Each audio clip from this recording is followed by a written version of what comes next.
Hello everyone, welcome back. Today we're going to be sawing some boards.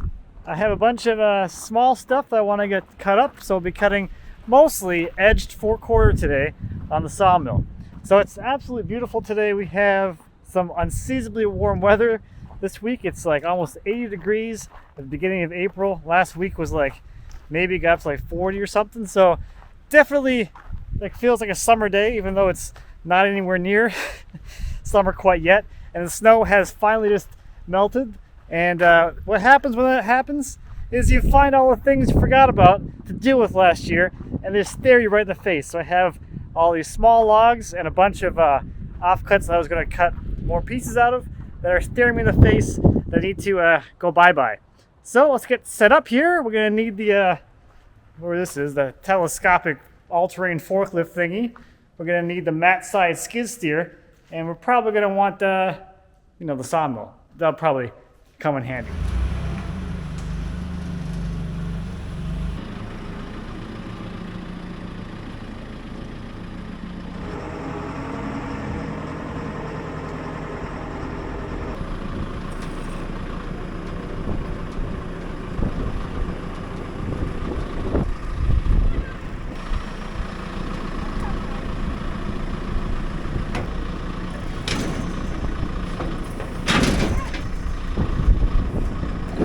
Okay, so let's go take a look and see what we have for logs. So the log pile is kind of a disaster. I shuffled through here last fall to pull out the logs we cut last fall for those videos, and this has been covered in snow for a long time now. So it's been hiding how bad all this really is. So I have a couple of small walnut logs down here, and then on the other side of the log yard I have these smaller cherry logs here. I also have all of the cap pieces, the first offcuts from a bunch of logs. Normally I set these aside so I can cut them into 4/4 boards when I'm doing 4/4. So now as I'm doing 4/4, so we'll see what we can get out of the pile of junk that's lying around. Part of this is just getting this place cleaned up a little bit and catching up on all of that. So I have all of these offcuts here from last fall that we can kind of go through and get some salvage stuff out of. But first we'll grab the new logs and start getting those turned into cants.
there is our first cants. And again, usually when I cut 4/4, I'll make a few cants. And then since the saw has so much capacity, I just put all the cants on the bed. And I can do all the slices at once instead of turning them all in a can, slicing them all individually. Just, it feels like a better workflow for me at least. So I haven't shared this yet, where these logs came from. So the first two here are both walnut. They came from Cedar Rapids. They were in the back of the grapple truck that helped us load that massive cherry onto Josh's trailer. And I guess my trailer too, since I did haul back some of the pieces.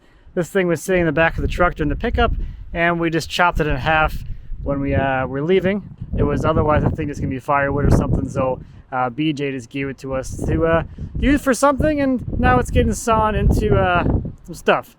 This cherry back here, I did a video on picking up about a year ago.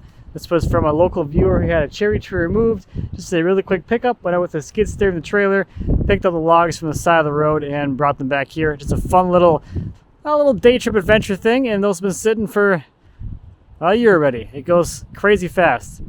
So this next one I'm going to put on, and I don't think I'm actually going to cut this into edged lumber because it has this really cool like bend in it up here. So if I do cut it into edged lumber, I'm going to lose a lot of material just trying to get something straight out of this. You can see like S curves through there.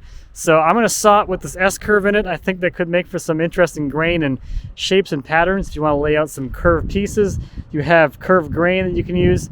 So just for the sake of setting the decision making onto the future, whatever that is, future proofing, no, delayed decision making, I'm just going to saw this into live edge 4/4. So that one's going to go on next.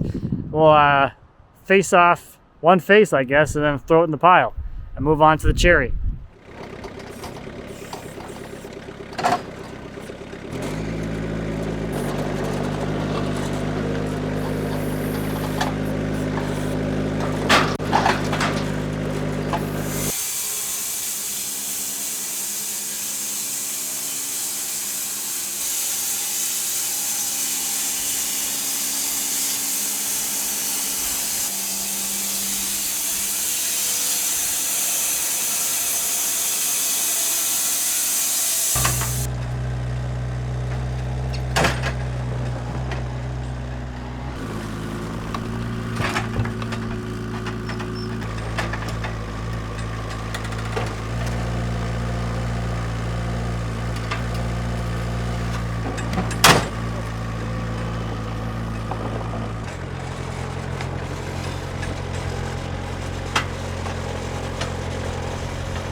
This one's got this kind of weird little like abrupt curve right here.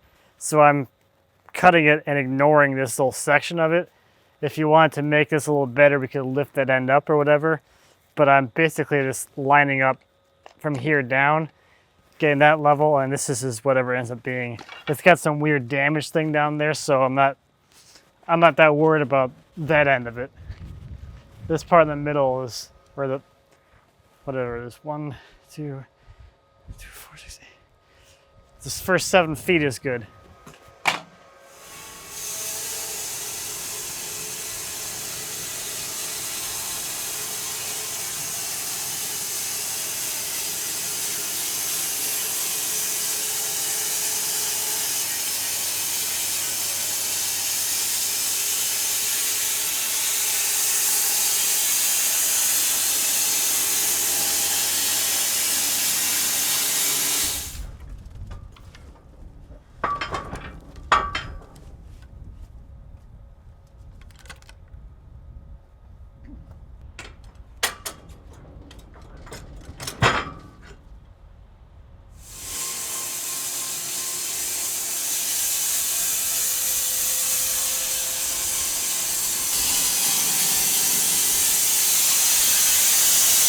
I just want to take a moment to kind of explain what I'm doing with the edging. So this face and the face on the bottom right now are going to be the edged faces. So those are going to be the edges of the boards. So you can see it's pretty conservative. I'm kind of hit and missing in a bunch of different places, and I'm sawing fairly conservatively to basically make as wide of boards as possible so I can have whatever I need in the future. I can get more width out of it, or I can get some kind of curve with the grain or something. And then this face here is going to be my sawing plane. So the boards will be sliced this way. These are going to be the widest ones. And again, I'm a little conservative as well here, just to get as much yield as I can, you know, for whatever. So this one will be flipped up, and then I'll be able to saw all my boards out of it. So a little more conservative on the edging sides, and then I can go in and actually make my cuts. With this type of sawing, we're doing 4/4, so I'm using my lumber scale again. So as I get my first board off of there, I'll pick whatever number gives me the best starting point.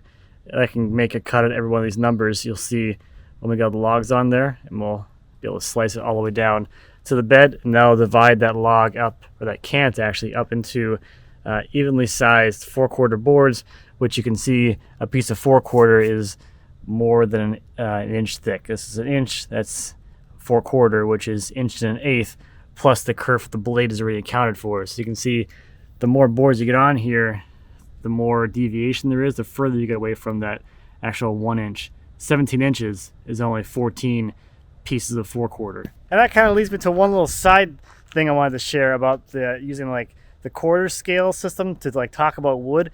And why don't I always say like it's 1 inch thick or it's 2 inches thick? Why do I say 4/4 or 8/4? So like two kind of reasons for that. First off, at least in my mind, the industry should be referring to rough sawn lumber as something in the quarter scale, so you know it's actually rough sawn.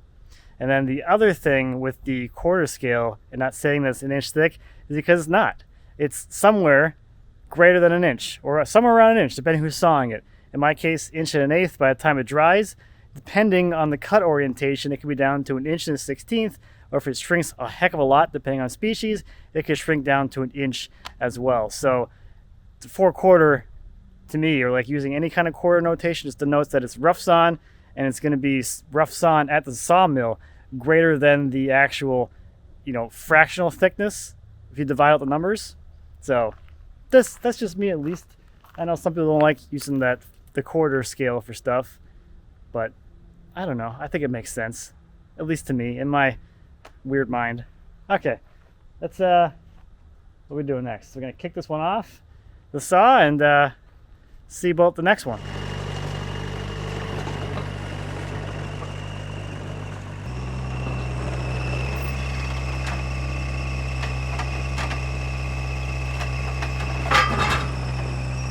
Okay, this one's got some kind of crazy curve to it, and it also tapers quite a bit right around here. It goes from this larger diameter to the smaller diameter.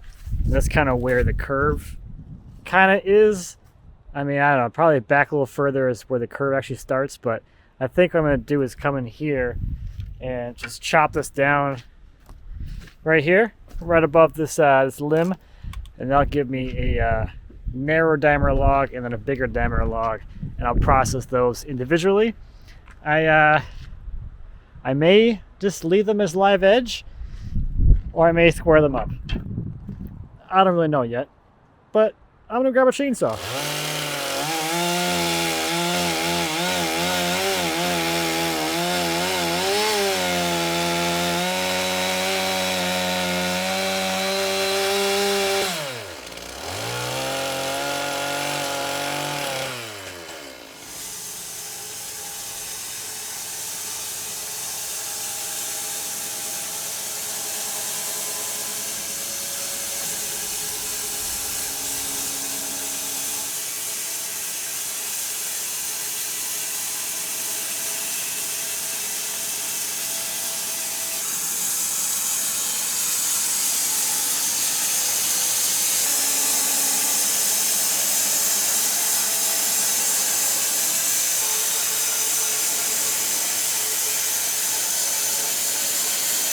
Okay, because I'm feeling kind of lazy and these are super goofy shapes, I'm gonna leave them as live edge.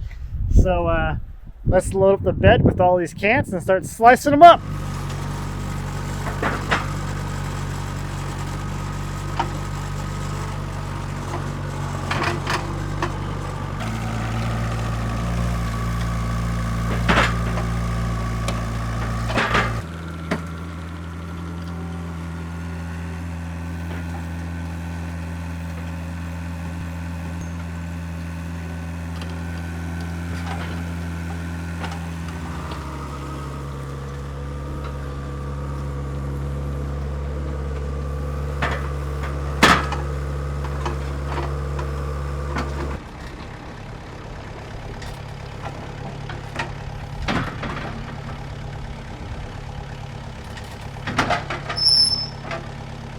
So I'm stepping down the scale. I'm at 15 4/4 boards now. I should only probably skim this big one to get started.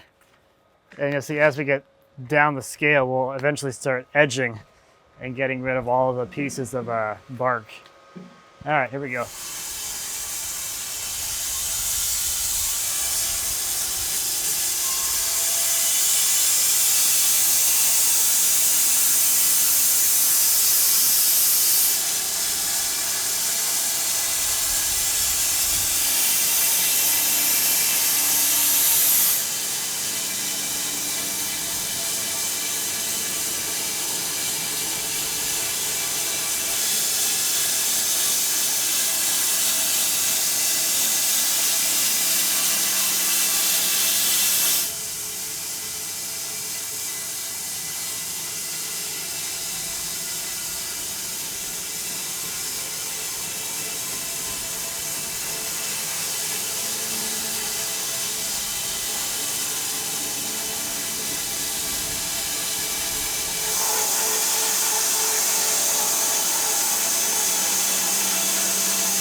Okay, last cut, here we go.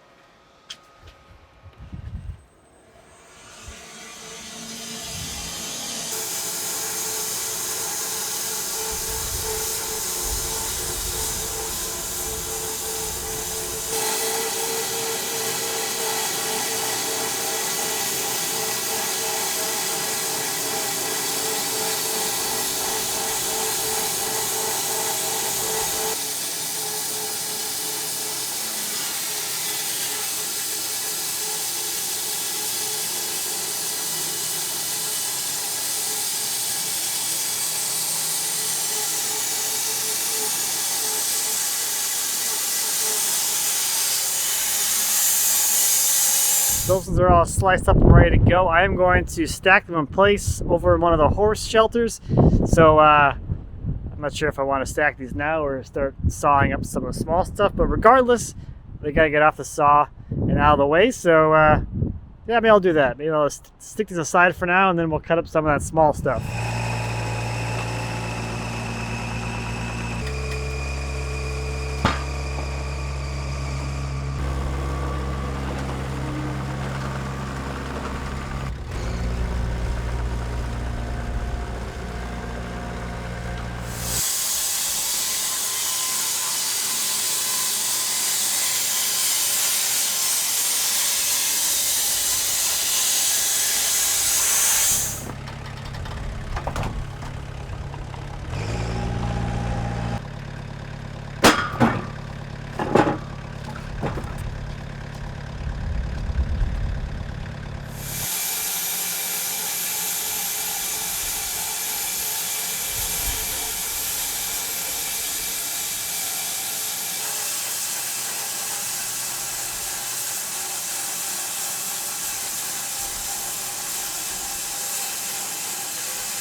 Okay, there is our pile of stuff that needs to be stacked. So we have all the small logs that were sawn, and then all this reclaimed stuff here from those waste pieces.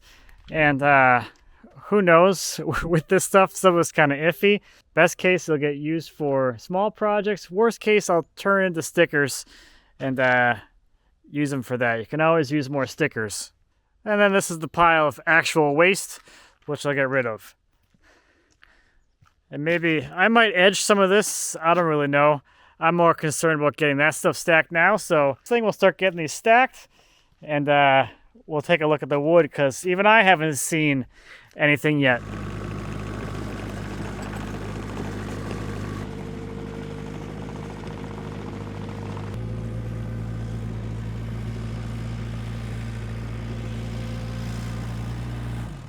So last fall, I cleared out this horse shelter. I had these 3 stacks, and they're pretty much all the way up to the rafters there.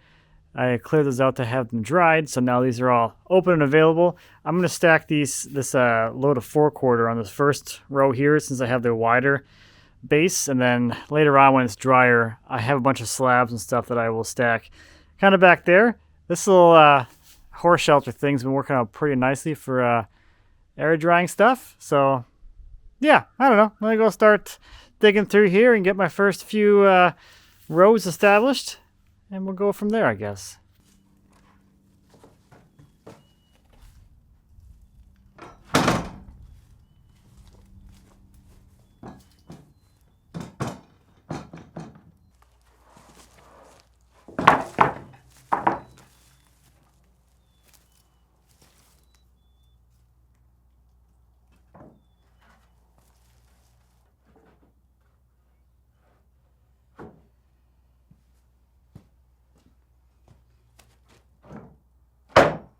Okay, let's take a look with some water. You can see just how wet this stuff still is, even after it being, sitting around for like 2 years now. Just to get an idea here. But yeah, we got some spalting in the sap, which is cool. Heartwood is just purely like clear and clean. That actually is a nice little log. Those boards are quite a bit wider than I thought. They're pretty close to 12 inches wide. Very clear here. We got a few fun little knots and bits of figure here and there, but overall just some really clear and, I don't know, chocolatey walnut. You can see how much is oxidized already just sitting around.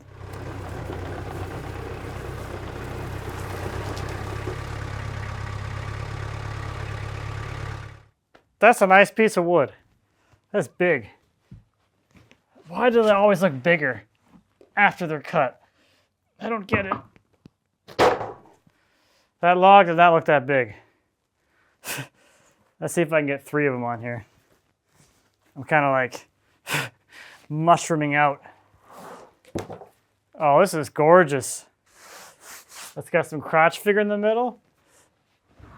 Oh, that's a big board.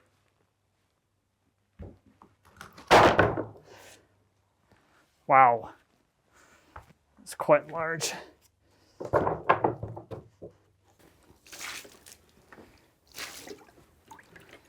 Look at that. Some nice figure. We got some really nice color in there. That's not bad. That is not bad.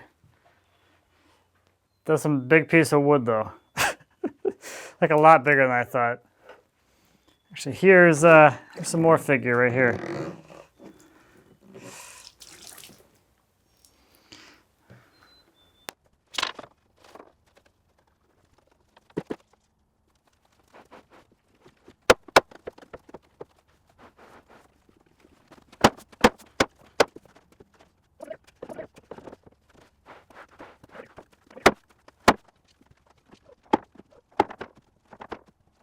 Look how wide these things are.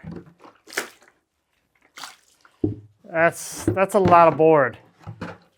I think these are like 16 inches wide or so, something like that.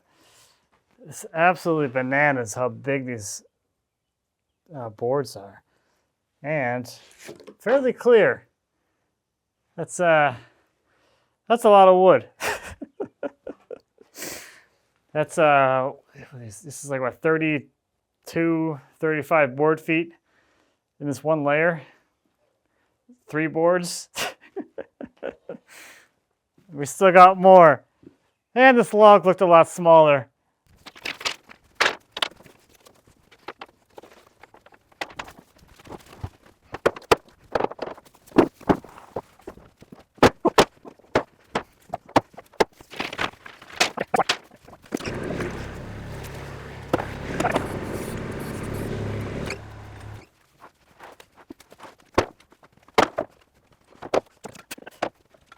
So once again, these ClearVue walnut boards are quite a bit bigger than the logs seemed out in the yard. These are like 16 inches wide or something, and they got this nice, fun, graceful curve in there. So that's gonna make some nice curved furniture parts.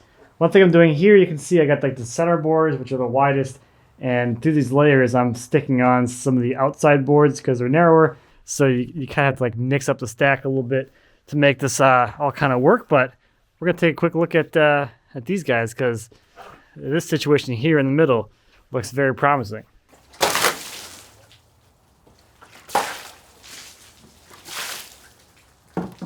Yep. So we have some fun crotch figure here in the middle, which is pretty darn nice, and then the rest is basically clear. There's a few, kind of small knot things here and there, but for the most part, we got some nice wide clear walnut, especially down here at the base, completely clear up until this knot right here. So that's some nice stuff. That's some really nice stuff, that's for sure. So I have 2 more boards or slabs, whatever, for this log, and then I'm on to the those short cherry logs. After that, it's all the salvage stuff from the waste wood. So now we're on to the 2 shorter logs. I have them stacked up here. We got some pretty fun crotch figure and stuff. So let's see what we got going on with these guys. This stuff is pretty nice and rich as far as color goes. This one's got this bark inclusion thing going on here. And then these are so much bigger like now than they were like in log form. It looks like every time I see these things, this looks so much bigger. This is a little over 12 inches wide, but we got some nice kind of grain and some kind of crotch stuff going on here. Yeah, there's a little crotch figure here from this little limb right there. So definitely some good stuff in these guys, and I think those are 4-footers or something like that. But now I'm on to all the junk stuff. The other downside of, hey, just keep sawing random little pieces of wood off logs to get more yield. Now you pay for it when you gotta stack all this crap, and that's when you gotta ask yourself, is it really worth it to actually saw these things into a bunch of shorts and random length pieces, or is it better just to toss them in the burn pile? We're gonna give it a try.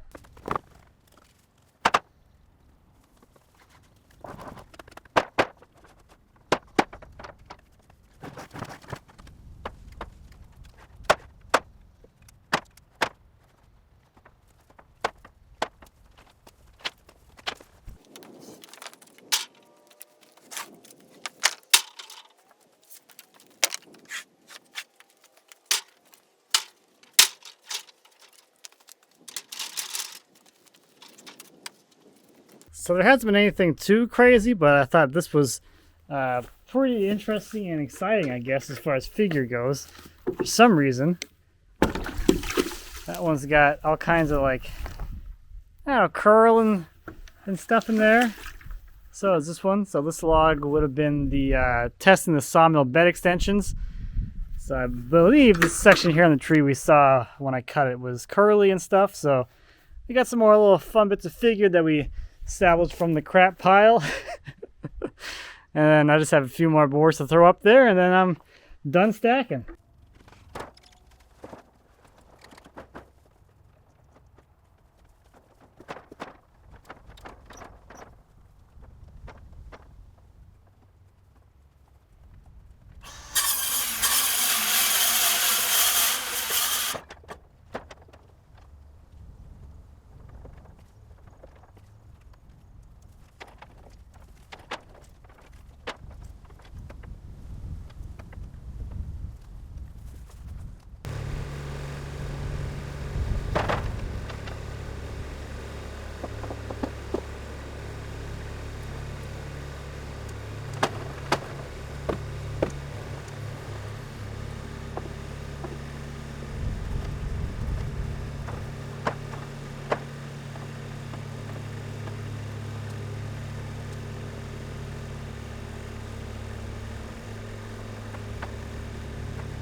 So that one didn't really want to go. Maybe I'll try and stick it up top there later. But at least this stack is kind of done and out of the way. I think I have about 700 board feet here. We got maybe 30 something board feet per layer. And there are 26 layers. Plus I got some 8/4 stuff up top here. So probably about, I don't know, 600-700 board feet, something like that. Pretty good amount for, you know, some smallish logs, and then this is all the bonus stuff from the offcuts and everything. Not too shabby. So this was kind of nice just to get out, clean up a little bit, get rid of some of the small stuff, get it sun and get it drying, so it's you know, closer to its final use. So hopefully you enjoyed a look at cutting up some smaller stuff. The hot air balloons are out and the deer are out. So thank you as always for watching. I greatly appreciate it. If you have any questions or comments on sawing smaller logs or crap into boards, please feel free to leave me a comment. As always, I'll be happy to answer any questions you might have. And until next time, happy woodworking.